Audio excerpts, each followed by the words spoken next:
What's up, my busy bees? Welcome to the last video highlighting Hymenoptera. Wait, don't get sad on me now. There are more to come that will be much more specific. So that being said, today's video is on, you guessed it, bees. Did you know there are approximately 4,000 species of bees in the United States out of 20,000 species in the world? So 1/5 of the world's bees species call the United States home. Interestingly, of those 4,000 species, 70% of them nest in the ground, 75 of which are solitary, meaning to live on their own, 10% are social, and the other 15% are somewhere in between. In the United States, only apis and bombus bees, so honeybees and bumblebees, construct hives. The rest either dig into the ground or find abandoned nests or burrows of other animals, or some simply just live in hollow stems of plants.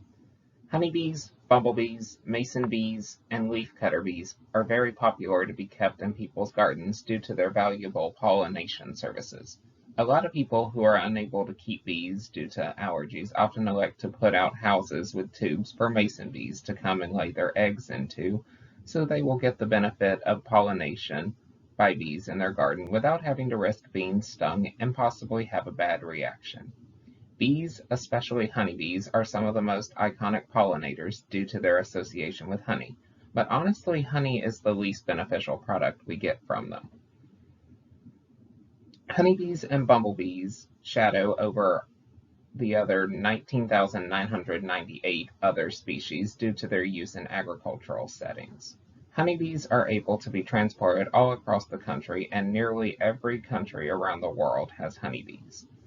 The increasing popularity of managed bumblebee colonies is becoming prevalent, especially for tomato farmers due to the increased pollination efficiency by bumblebees over even honeybee pollination.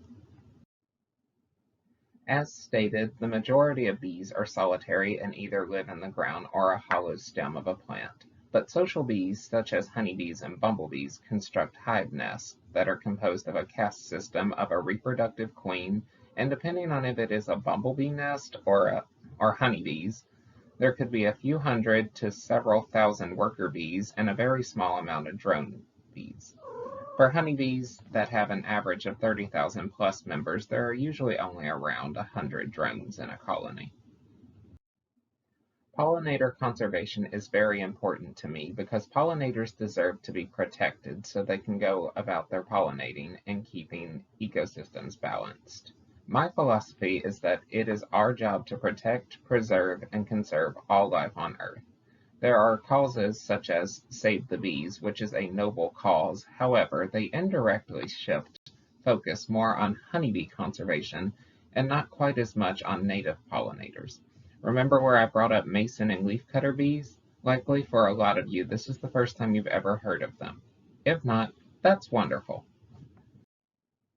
Bees, like ants, evolved from wasps, which is believed to be due to pollen-eating beetles being hunted by primitive wasps, causing the wasp to develop a taste for pollen, leading the wasp to start to go to plants for food instead, which also caused an explosion of insect and plant diversity.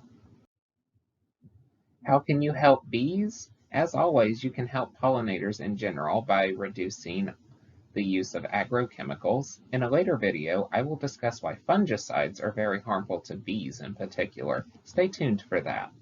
Creating a garden stocked with native plants and checking labels to make sure the seeds weren't sprayed is beneficial. Leaving out bowls of sugar water for bees is a way to give them an emergency supply of carbohydrates if they get tired and otherwise wouldn't be able to fly home. This could save them. If you are someone who is interested in keeping bees, that is another way. Or if you just want to have bees in your garden, whenever you go to, say, Walmart or other farming home stores, look in the gardening section, and there you should be able to find houses for mason bees. They are non-aggressive bees to have in your garden, and they are low maintenance. So that is all I have for this time. I thank you all for viewing this video. Next time we'll learn a little bit about beneficial beetles. Don't forget to like, subscribe, leave a comment so we have questions for the Q&A video coming up at the end of the month, and tell your friends and family about us. Now, buzz off.